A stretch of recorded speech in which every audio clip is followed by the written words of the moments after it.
Hello, and welcome to the North Coast Journal Preview, where we take a look at the stories being covered in the current edition of the North Coast Journal. I'm your host, Dave Frank, and I'm joined this week by Iridian Casares, staff writer, and Jennifer Fumiko Cahill, arts and features editor at the North Coast Journal. Welcome. How you doing, Dave? Pretty good. Thank you both. Iridian, thank you for filling in this week for Thad Greenson, who isn't making it this week with us. We've had you on the show a bunch before, so welcome back. What is on the cover this week? Thank you. Yeah, I'm here to talk about my cover story this week, which is all about CalFresh and the impacts of, and for those who don't know, CalFresh is basically the state's branch of the Supplemental Nutrition Assistance Program. And it's about the impacts of the emergency allotments from the COVID-19 pandemic that are worrying people and recipients because they're going to go away soon. And so this story is just really talking about kind of that impact and, you know, different kinds of CalFresh eligibility issues and the amount in CalFresh benefits. And so, yeah, just to backtrack a little bit, as we know, when the COVID pandemic started, there was a bunch of lockdowns and social distancing, and it really was an economic blow to the entire world. And so what the federal government did was they, approved a lot more social service programs and assistance programs, and this was part of that. So, they approved stimulus checks, child tax breaks, and that kind of stuff. And they also expanded SNAP benefit amounts to the maximum amount that's allowed.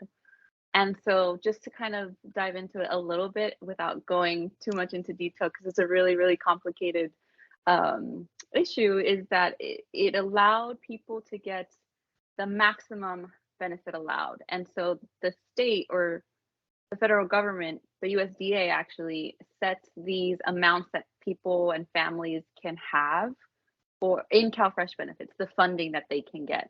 So there's a minimum and there's also a maximum based on the household size. So for example, and this is the only one that I know off the top of my head, a one-person household can either get the minimum amount of $20 to between the maximum amount allowed, which is $250. And so what these emergency allotments did was they let every CalFresh recipient and their household get the maximum allowed for them. So this kind of really helped people in a lot more ways than just, an increase, right? So they were now getting more money to buy food. And so I spoke into a few with the help of Stephen Para at the Jefferson Community Center. I spoke to a few CalFresh recipients about what these expanded allotments mean to them. And there was one family that really stood out, and her name was Mary, and she's a single mother of two teens, and right at the beginning of the pandemic, she was going to get a full-time job. She was offered a full-time job, and it was going to provide childcare. It was just going to give her more security, but that offer had been rescinded because of social distancing and just the pandemic. And so she had to get on unemployment, and she had to get on CalFresh to help feed her family. And she said that those emergency allotments have really helped her buy more organic foods, and has made it so that she can buy like bulk items in whole, so like rice and beans, and then she can go buy like vegetables to go into her meals. And so she has this really good point of saying that, you know, before the emergency allotments, she was making spaghetti with just sauce. But now that she has the money to buy, you know, vegetables, she's making spaghetti with, you know, vegetables in it, and kids need that extra texture and that extra flavor. And so, yeah, and then there was other people who also said the same thing, that they were able to now buy more organic foods and go to the co-op instead of opting to go to the food pantry and that kind of stuff. Um, yeah, but now that the pandemic is kind of, you know, we're kind of turning in a turning point, and you know, travel restrictions, there's a few of them. Mask mandates have been lifted, even though they're highly recommended still. You know, it's just kind of everything is seemingly going back to normal. Those it's kind of understood or being planned for that the emergency. So I totally forgot about this, but the emergency allotments are tied to a emergency declaration. So, you know, an emergency declaration that says, yes, we're in a pandemic, and you know, we're going through this together. But once that declaration is lifted, or once it's no longer renewed, because it's been renewed a few times now, those emergency allotments are also going to go away. So these people who have been getting more healthy foods aren't going to have that any longer, and going to have to revert back to buying cheaper food, going to the food pantry, and that kind of stuff. And so, yeah, and so I also talk about just kind of CalFresh and SNAP eligibility, and how that is a little bit complicated, and how it might not be enough, because in California, this is probably one of the most expensive states in the US, and it's getting even more expensive. And so these benefit amounts aren't really helping families as much as they should be. You know what I mean? So yeah, so that's kind of all about my cover story. I know there's a lot, but Yeah, story, I think, yeah. it's really interesting. There's a few things that I hopefully we can follow up on in the time we have. So first, I want to say there's a lot in there, so hopefully folks do go check it out for themselves, because this is a really important issue to, you know, a very significant portion of our community, as well as anybody who cares about alleviating, you know, the impact of poverty on hunger in our own community. These are our neighbors, and it's not just poverty; it's working poor. Because the chart that's in there shows, like, you can be working. It's really called a supplemental nutrition program. It's supposed to supplement your diet. But one of the things I thought was really interesting, I think it was Mary, was that the amounts of money you mentioned, like $20 to $250. That's per month. That's per month. Yes, for an that is per individual. month. Yeah. So one of the things I saw was, I think it ended up being about $13 a day for a family of 3. And so Yeah, that's so our generous plan, which doesn't sound quite so generous. yeah, so it's basically, so that was actually, I think that might have been without the economic impact. So she's getting now the maximum for three people in a household, which is I think 658. Oh, okay. So it's more like But $24 or something so like it's more like that. $24, but still not enough, Rough you know. math. Yeah, yeah, yeah. But yeah, even so, like, you know, I think I wrote in my story that the average household spends about $412 a month in groceries. And, you know, um, one of the eligibility specialists that I spoke to, Apollonia Cohn, I got her name wrong in the story, so I'm so sorry. I just want to throw that out there. She was telling me that Humboldt County has a lot of big families that are on CalFresh, so that 412 might not be enough for our numbers here, you know? Yeah. Or yeah, it doesn't reflect what we have. So So, yeah, it's really how crazy. did you end up getting in touch with these folks, you know, to speak with them about their experience? Yeah, so I was having a lot of trouble because there's a lot of stigma in getting, you know, supplemental nutrition programs. Like you know, when I was younger, I had these programs too, and my parents were always, you know, very quiet about it. Don't tell anybody. And so I reached out to all of the family resource centers that we have in the county, and I just asked them, "Hey, can you help me get in touch with these people? I know that there's a stigma, and so I'm okay with, you know." I talked to my editor too, Thad, about giving them anonymity, because because of the stigma. And so Stephen Para was actually the one who kind of talked to me through them, or yeah. So he was the one who helped me out. So really big shout out to him, because without him, I don't think I would actually have that personal, you know, story of Mary and her kids. And so did it. And so this actually impacts their eligibility. This emergency ending impacts. Well, so sorry. You talk about how their income impacts their ability to get other benefits too. And you mentioned this cliff. This like, hey, if you do really great at your job and your boss decides to give you, your company decides to give you a bonus or sorry, a raise or an increase, it could hurt you and take away some of these benefits. Can you speak a little bit to that aspect of this that you heard from people? Yeah, so I actually also talked to Heidi McHuff, and she works at Food for People. She's their outreach organizer, and she helps people, and she's an advocate for the CalFresh program. And she works at the local, or she's in the local county's CalFresh task force. And so she basically told me that there's this thing that the benefit cliff has two definitions. The first definition was, the emergency allotments going away. And people are left on that benefit cliff. They're no longer getting what they were getting. The other definition of a benefit cliff is about eligibility. And so eligibility is really, really complicated in that, if you make $1 over what you're supposed to be earning, or the maximum that you can be earning, that throws you off the eligibility. So you can't get any benefits.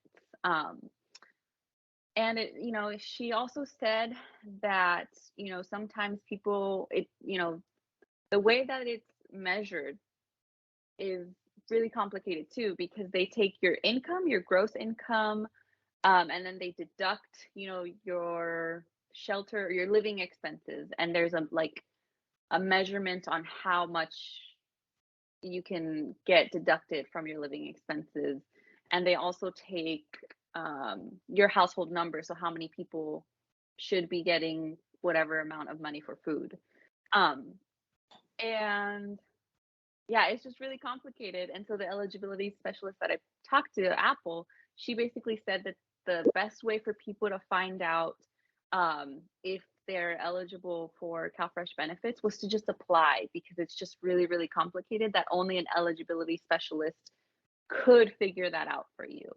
But yeah, going back to what you were saying about, the amount of CalFresh benefits is also affected by their eligibility, I guess. And so, I'm trying to find my train of thought here, but this is just so complicated. That's okay. It really is. It's telling, right? So imagine navigating this system, unfamiliar, starting for the first time without the benefit of research and people helping you, maybe in a second language. I mean, it's tough. It is. And my story, I promise you guys, does a way better job of doing this. No, you did great. So, you did great. Go and read it. It's just. It's something we need to be aware of, because it's these, like I said, these are our neighbors. This is our community, and I hope that the very last thing that people want is for just this for it to fall short of what our goals really are, which for people to have to eat sauce and noodles instead of sauce and noodles and vegetables, that puts it in perspective. And I think that that's where we ought to be focusing our efforts on making things better going forward. Yeah, and really quickly, just to end on that point, Heidi McHuff said, the best way for our legislators to know, because they're in charge of setting the amounts and everything, is for people to call their legislators and let them know, these benefits have been helping me drastically, and they've been giving me more money for food, and I really need this to be able to afford things. So she tells, she kind of gives the call to action to everyone. So. Right on. Well, thank you, Iridian. There's a lot more in your article. This was really great, and I encourage people to check it out. Forward to connecting with you next time you join us. Yeah, me too. How about you, Jennifer? What is going on the arts and features beat this week? I am drafting behind Iridian this week because my story is sort of connected in that it is about a supplemental nutrition program. So I don't know if you've heard of WIC. Women, Infants, and Children is what it stands for. But it's the Women, Infants, and Children Supplemental Nutrition Program. And it is vital. And it's honestly, if you have, if you have kids, if you have, people start out in life, have kids, nutrition for pregnant women is vital. And it's one of those things where this is a time when children are between 0 and 5, when women are pregnant, new moms are breastfeeding, when nutrition is paramount. And so WIC comes in and helps with a kind of a monthly allowance for certain foods. It's very, very like controlled. And talk about a Byzantine system. Qualifying for it is one thing, but using it is another. You have to learn a whole complicated set of rules, including, for example, if you want to get some vegetables, like vegetables in jars and cans, you can get canned vegetables, but you can't get ones that are in brine. So you can get canned tomatoes, but you can't get sauerkraut. Interesting. You can get fresh produce, but that doesn't include nuts. You can get apricots, but not dried apricots. Oh my goodness. It's tricky. And then once you get something like, let's say, canned tomatoes, only certain sizes, only certain kinds. You can't get ones that are flavored. Like, for example, a can of refried beans, right?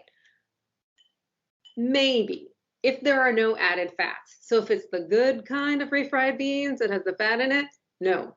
Oh, if it's plain, sad refried beans, then okay. But if it's got little green chilies in it, blah, blah, blah, anything fancy, out. You must only have the plainest of things. It's really, it's complicated, and it's very easy to bring up the wrong thing, especially since, I don't know if you've ever noticed on the shelves, if you haven't used WIC, on the shelves, there are little sort of rainbow tags that say WIC.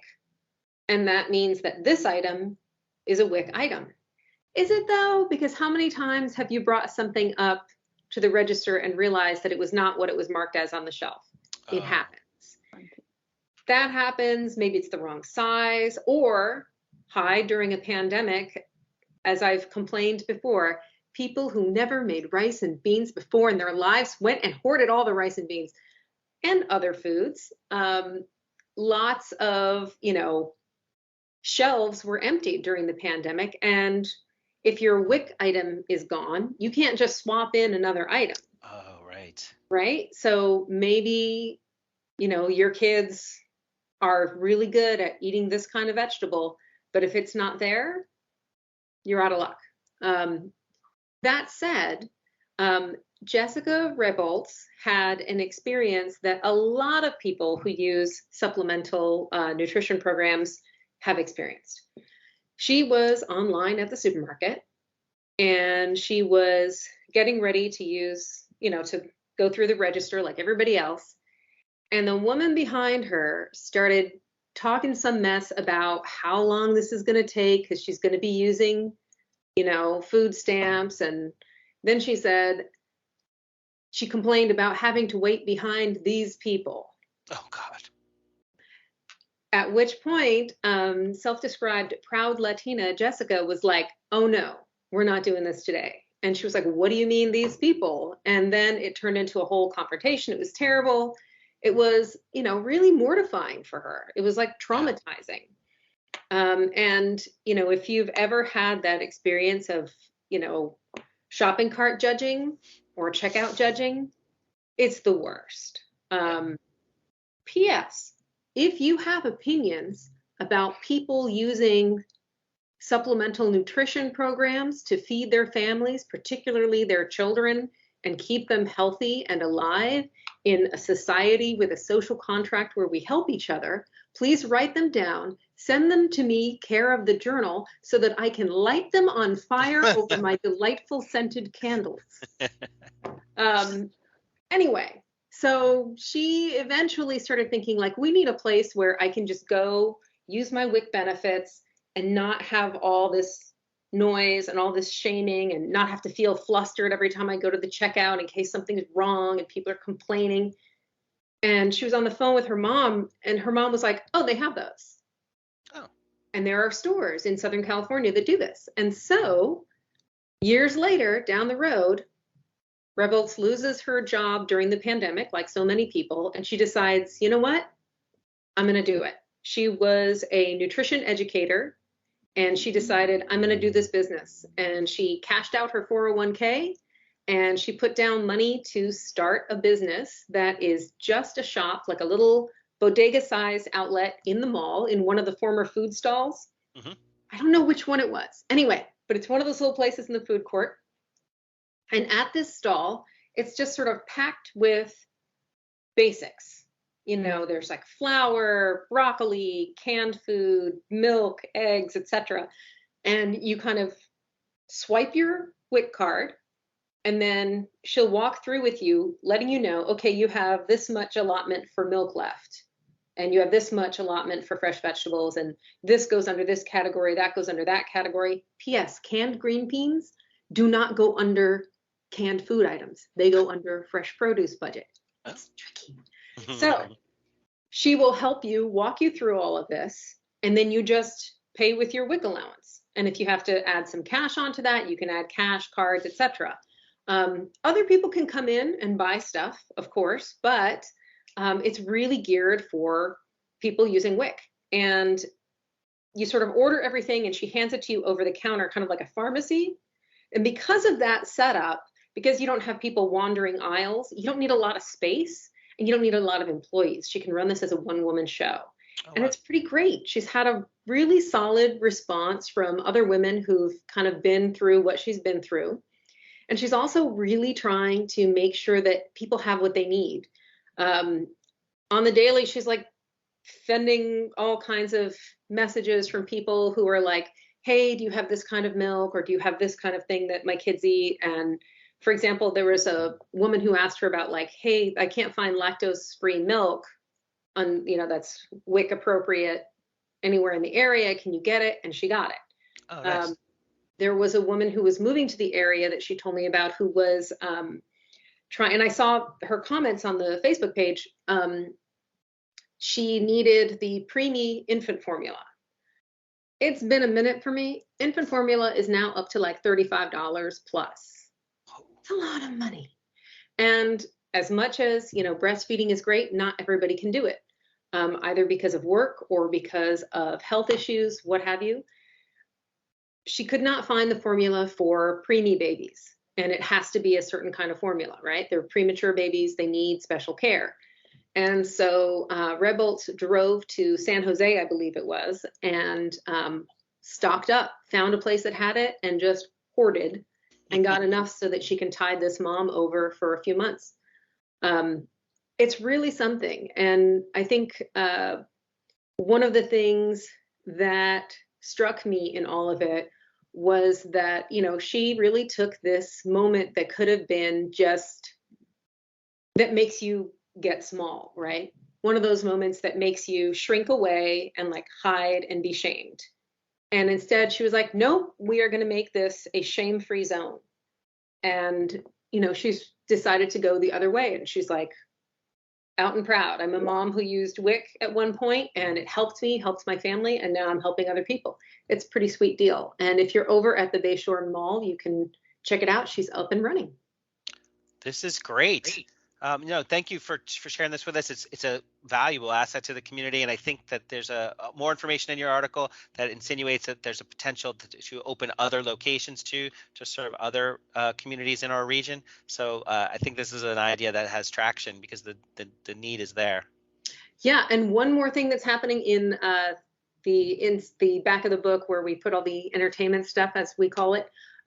Colin Yo has a set list this week that is about live shows. It's been a tough time, and it's been you know, a difficult time during the pandemic, trying to figure out when we can, in good conscience, recommend that people go out and mingle in crowds. Yeah. And so we feel like we're here in terms of our local numbers, in terms of the precautions and the vaccination that people know they need to take.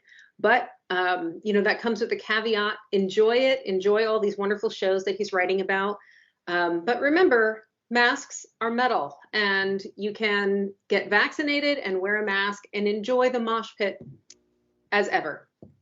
Right on. So we'll check out the shows in our area and we'll stay safe doing so. Right on. Thank you, Jennifer. Appreciate it. Thank you both. That's about all the time that we have this week. North Coast Journal is available on newsstands now. Pick one up, stay informed. Also available online 24/7. Until next time, Iridian and Jen and everyone out there listening, take care.